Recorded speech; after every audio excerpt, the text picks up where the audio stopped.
बरं डॉक्टर साहेब, आमच्या बाया बाबतीत कसं असं होतंय बरं? मग बाई कशी अशी करीत नाही, असं आत्महत्या कशी करीत नाही बाई? संजीवनी ताई,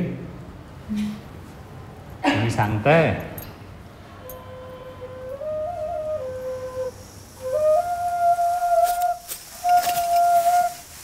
एवढे आंबे आम्ही घरी लावले, पण काय ते आंबे खायच्या टायमाला तसं झालं म्हणायचं.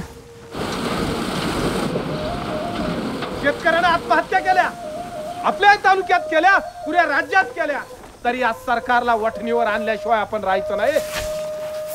भाव तुटलेतच ना. गेल्या वर्षीची परिस्थिती होती ती यावेळेस परिस्थिती नाही.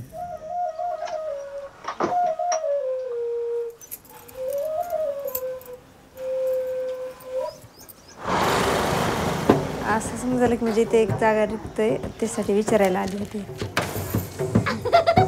पण ते न केलं तसं तुम्ही जर असं घरात पडून बसून जर राहिला तर लेकरांनी कोणाकडे बघायचं? मामा एवढं झालं मला गाडी शिकायची तर झालं. काय लग्न करायचं काही की आता तुम्ही म्हणतात बाई आम्ही बाहेर गेलं तर आम्हाला लोक नाव ठेवतील. आता नाव ठेवायचा विषय सोडून द्यायचं होती आता.